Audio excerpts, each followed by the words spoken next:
Hello and welcome everybody to this live sending. I'm Gitte Winter from Room for Reflection, sending to you from Denmark. I am just north of Copenhagen and we are supposed to have summer. I'm not sure this is what a Danish summer typically is, so I'm sitting indoors and sending to you today because we have had a little giveaway. And it's time to reveal who is the winner of the book and a little cloud. So thank you all for participating. In this live sending, I will reveal who has won the book, and I will also try to comment on your comments of why you've wanted to win the book.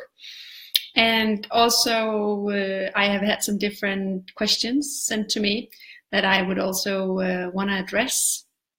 So please join and let me know where you're watching from, and let me know if you have any questions. If I don't have time to answer the questions today, I will get back to you, and I will try to answer as many of your questions as possible. Doing child meditation can be new for quite a few of you. Some of you haven't, maybe even haven't started yet. So you might have some questions, and I'll be very happy to answer and try to help you as much as I can. So the winner of the giveaway this week, with a beautiful comment, I have randomly chosen the winner, and the winner is Helen Davies. So congratulations, Helen Davies. I will write to you in a personal message as well. You have won the book. I'll show it to you. And a green cloud. Whoop. For your 6-year-old. And let's hear what Helen writes. So Helen says, I would like to win as my 6-year-old struggled in the last couple of weeks at school and has some changes ahead when they go back to school. He looks a confident little boy, but is very sensitive and attuned into everything going on around him. This would be a great addition to bedtime to help consolidate any work we do as part of our daily worry time. Green cloud if we win, please. So congratulations, Helen, and thank you for sharing. Your 6-year-old sounds like a child who would benefit from reading this book. A lot of kids take on a lot of energies when they are at school, and tuning into your own energy at bedtime is wonderful for these, for all children, but especially for a little guy like you are addressing or talking about here. So he's very sensitive and attuned into everything going on around him is what you write. And we do have a lot of sensitive children. We can view sensitive children in many ways. My point of view is that children today are no more fragile when they are born than we were when we were born. It's the world that's on speed. And these children need to handle so many different impressions every day, and their sensitivity is also within us. So of course some children are more sensitive than others. We see that if we just look into a classroom. But the sensitive part of the parents of a sensitive child might have been tucked away for quite some time to manage and cope with being part of society. So my advice is to always listen to the sensitive child. And when you start to parent a sensitive child and slow things down and deal with emotions and impressions on a regular basis, we often see that it's very good for the rest of the family as well, that we didn't really think of as sensitive. So I believe that all these, I don't even want to call it diagnosis, but we see a lot of children named sensitive children today. I think they have come as a gift to the world to remind us to slow down and also stop being so hard on ourselves as parents and just slow down time. And a lot of things changes when we just slow down and breathe and tune into love. And with a little guy like this one, tuning into his own heart energy at night. So when you are sensitive, you feel a lot more. You feel every emotion a lot more in many ways. So the beautiful part of being sensitive is that they can also feel love very profoundly and very vividly all over their body. So meditating with sensitive children is quite a gift. So if you don't think that you are sensitive as a parent, or and you have a sensitive child, please pay attention, because all the energies that this sensitive child and all receives during meditation and everything that's going on, they are often very good at expressing what's going on, and they see colors and they see energies and they see all different things that if you're a lot up in your brain, and I used to say that if you live up in brainland all the time, you don't see all these energies and you don't sense all these feelings. So meditating with a sensitive child is quite a gift if you listen and if you're open to learning from a sensitive child. So congratulations, Helen Davis. I will get in touch with you so I can get your address and send you the book. To the rest of you, thank you for participating. We will do this again. Before I end this revealing, I want to comment on some more of your comments, because I love getting in touch with you and I love to hear what you think and why you believe that heart meditation is important. So let me just take a look at this. Let's see here. So another mother is writing, I have 2 girls, aged 4 and 5. My eldest started school last year and found it hard to settle in and is changing rooms and teachers this year. My 4-year-old is starting in September as well. I think they both could benefit from the peacefulness and reassurance of this beautiful book to help them with emotions and to have a positive outlook from an early age. So thank you for sharing this story. So starting school is quite a big deal for a lot of children. And what we need to understand as parents is that emotional stress comes when we just add challenges on top of each other. So depending on what kind of summer break they have had or what kind of lives you live, starting school can be quite a lot for some children and can be quite easy for other children. It depends on the total sum of challenges they have in their lives. So for a lot of children, just a shift from summer break to school can be quite tough. And what happens often when things toughen up and the stress levels rise within children as well as adults is that we tend to have a lot of racing thoughts at bedtime. So a sort of a vicious circle can go on, that the child experiences more impressions and more stress, and at the night they can't fall asleep because of all this going on in the brain. So, and then they wake up the next morning and haven't slept enough. So we really want to help children, especially here after school, after summer holidays. We really want to help them fall asleep early. Another thing is that at vacation, a lot of children get to stay up because they can often sleep in. So going from maybe 9 or 10 in the evening to maybe 7:30 or 8 is quite tough to arrange these weeks after school has started. I'm not sure how, you guys are everywhere, so I don't know if your kids are back to school yet. In Denmark, they started this week, so we see a lot of stress among the families this week and in the following weeks. So we really want to help them fall asleep. And the Children's Meditations in My Heart is teaching parents to slow down and tune into the love energy at bedtime and talk to the child about the love the child has inside for himself and for the rest of the world. And that calms children down. To have a calm parent and feel the love inside is reassuring and gives them this sense of safety and love, that they can actually let go of all these thoughts and begin to feel their bodies. And as soon as we shift the attention from the mind into the body, the children can fall asleep. So that's what we really want to teach them, that it's the busy brain keeping them awake, but their body is really, really tired. So this is sort of like a gateway that you can use the next couple of weeks to help your children find a better bedtime routine after summer breaks.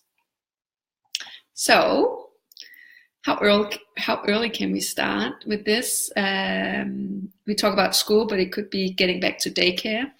I have another one writing. I would love to win this for our 2.5-year-old who always struggles with her sleep. 18 months of up to a dozen wake-ups at night means we were zombies for quite a while.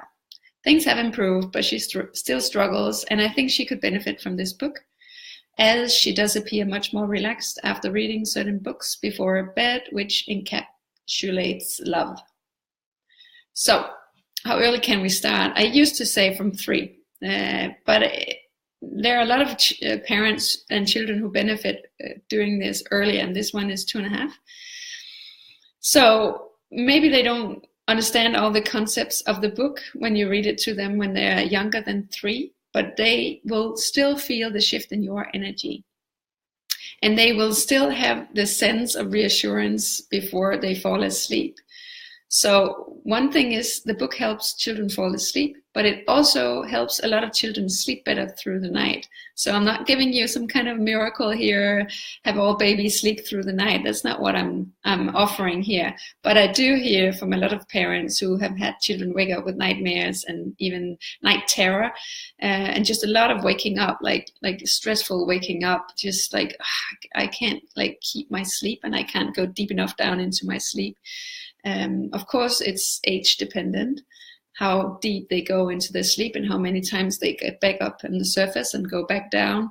But the book has helped a lot of children sleep better through the night as well. And I believe, I'm not a doctor or anything like that, I just know a lot about energies. And I think, in my opinion, the reason why this is going on is that if you sit with your child at bedtime, and you shift the attention from whatever story you're used to telling or whatever is going on in the household into a loving energy. It's like weaving the first threads in the weave of dreams through the night. And of course, the first feelings just before you go to bed affect how you sleep, because in your sleep, you sort of work with all the things that have been going on throughout the day, and it's like a dishwasher coming in and cleaning a lot of reactions in the brain. And if you can start that process in a loving vibe, I believe that the loving energy helps the child throughout the night with all the things that goes on in the brain. Actually, the brain is more active at night than at daytime. I think that's quite magical. It has so many functions when we sleep. Of course, children need all the sleep they can get. So that was the next one. And I have had different ones. Let's scroll a little bit down. This is not part of the competition, but I have promised to address a few of you that I would love to dig into now before I log off. So Christine Ann Tyler has written to me. She has said, "What a wonderful mother you are." And of course, talking about these things, showing you how I do it, it may seem like I'm the perfect mother and I have it all figured out. I promise you, I am not. I promise you, I have so much more to learn. And I've often thought that how can I share these tools when I'm not the perfect mother? And actually what I find is that we are all just on a road to becoming better and better people and evolving and learning. And what I find is that if I find something is working for me and for children I know, I share it with you. So don't think that everything is just Zen at my house. I'm also learning with you, and we can learn together. So I invite you to learn with me and also be a teacher to me. So Christine says she feels like she's failing most days. She's trying really hard since losing her husband 3 years ago, and she can't seem to find that peace to pass on to her little man. She feels guilty and she shouts way too much, and she really needs hard meditations. How do I find the strength? So overcoming the loss of a husband and dealing with children is so tough for you, Christine, and you have my deepest condolences, and I can't even begin to imagine what you're going through. So there is one simple little technique that I want to share with you. Instead of being hard on yourself, instead of feeling guilty, instead of having a bad conscience of shouting too much, all these things, you should start to parent yourself first. So when we are dealing with a lot of emotional stuff in our lives and have children, we tend to focus on the child instead of us, because we just, like, everybody's going through a tough time and we just want to reassure the child and make sure the child is okay. And by neglecting our own grief or our own process, we miss out on a big opportunity to help the child heal the wound. So the children learn from us from the ways we do things and from how we deal with different emotions.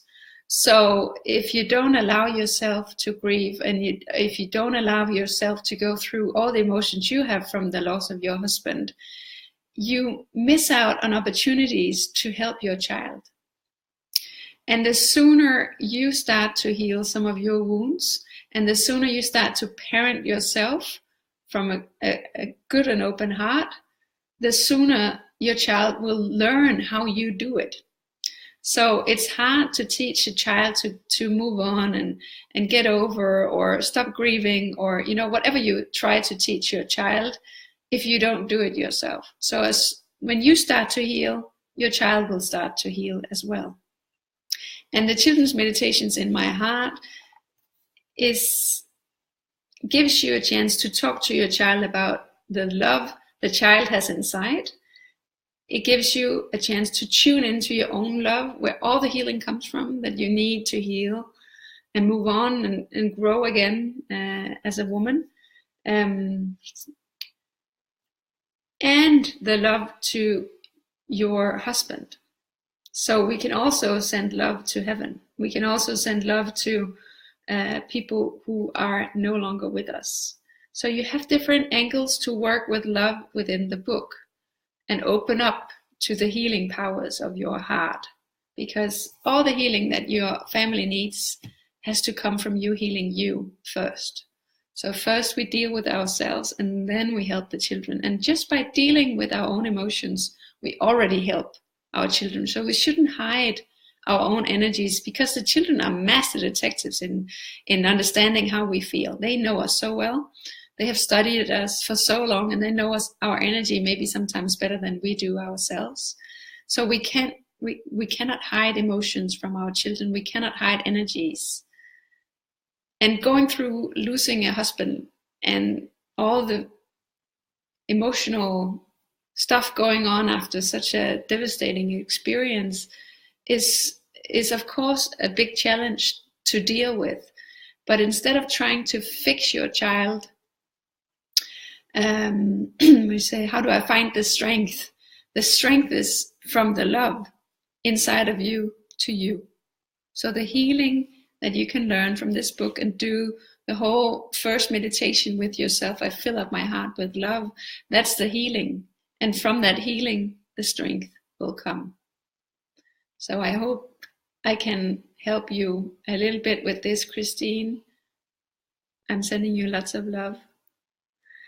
And Dolores Queen is also following Christine's comments here, and she says, like you, Christine Ann, I struggle too with my little ones, though I still have my husband with me. God bless you. I can't even begin to imagine how hard that is for you, and I'm sure you do a better job than you realize. I agree, Dolores. I'm sure Christine Ann is doing a wonderful job. So Dolores says, I struggle with working full-time, managing a house and 2 young kids while hubby works away. Some days, all I feel I do is give out and know something must change if I want my kids to grow up confident, happy kids with big hearts full of love, Please, could you send me some help as well from Room for Reflection? I've just purchased the book as they love their bedtime stories. So if we look at this, Dolores, from the same angle as I just told Christine Ann, sometimes you say, sometimes all I feel I do is give out, and I know something must change. So nurturing yourself, taking care of yourself, filling your heart with love is the way to go about it. So instead of giving all your energy to your child, so you're working full time, your husband is away, you have 2 young children, it's damn hard, right? So instead of giving them all your energy and then crashing on the couch at night, which many parents do, you need to take care of you. You need to fill up your heart with love. You need to breathe. You need to relax, unwind. You need to do all the things that you love to do.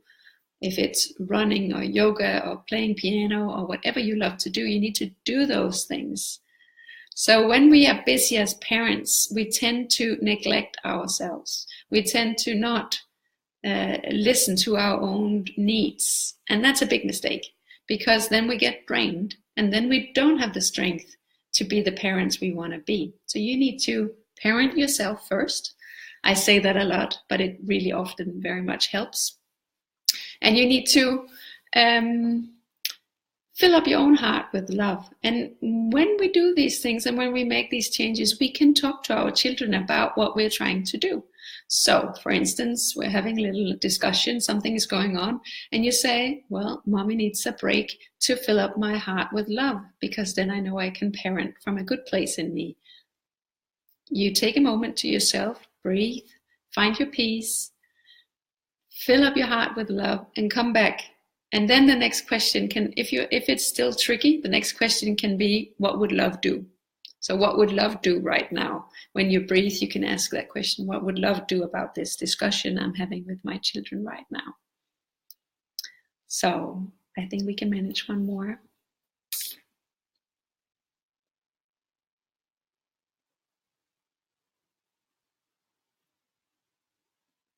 Okay, Jenny.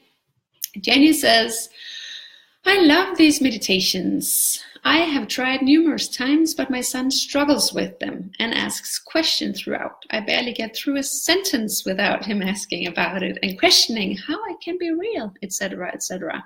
I will keep persevering because I do believe they can help. So this I hear a lot as well. Children asking a lot of questions, children not wanting to close their eyes, children that don't want to meditate, and they just want the regular book. So the first thing is that always do your normal routine and then add this book. If your child has some resistance towards the book, you read your normal books first, or you do your normal routines, and then you add. So today we're going to add something to your bedtime routine that I really want to do with you, because I love you and I want to share with you how much I love you, and I want you to understand how truly beautiful you are inside. That often helps. And then when they ask questions, it's a training. So like you said, keep on going. And you can say it to the child. So when we meditate, we want to hear the inner voices, and we want to see the inner pictures, and we want to open up to our imagination. And it can be a little tricky if we talk a lot. Then we are much in our brains and not so much in our bodies. And there is a whole wonderful world down in the heart that I want you to experience. So you can ask a few questions now, and then we try to stop asking questions and just go along with it. And then afterwards, you can ask questions again, or if you fall asleep, you can ask them tomorrow. I'm very willing to answer your questions, but for now, we need to keep quiet to imagine and experience all the wonderful things you have inside. So try to be quiet as much as you can, and go discover all the beauty you have inside.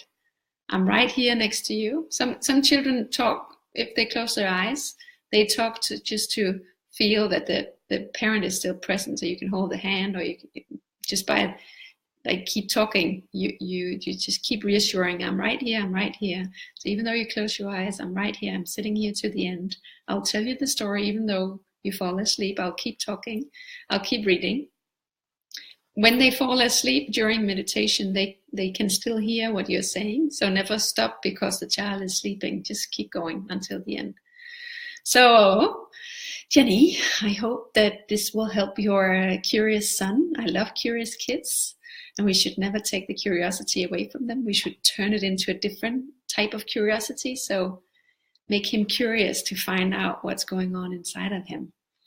And in the days after meditations, I always encourage you to talk to your children about it and craft with them. So they can draw their heart, they can write about their heart, they can, do all different kinds of crafting to show you how they see or feel the meditations and the emotions going on inside of them. And when you start to talk to them about what they draw or craft or whatever they do, you get a lot of insights. And I often feel that these little moments after meditations, when we craft together and the children show me their drawings, and I can ask, how come the color green is so present today? Or how come there are many colors today? Or whatever they draw, or the heart is big or small or whatever, I can, through the drawing, ask them questions that gives me insight and let me get a peek into their soul and their mind and their hearts. And for me, that's just so wonderful to meet my child, soul to soul, heart to heart, in the everyday. So thank you all for watching. I appreciate it. And if you have more questions, I'll just look into, yes, no questions today. But if you have more questions also from the replay, you can just ask the questions in the comments and I'll pick them up, and in a new live sending I will get back to you. So congratulations to our winner. I wish you a wonderful day and have a good time in Heartland.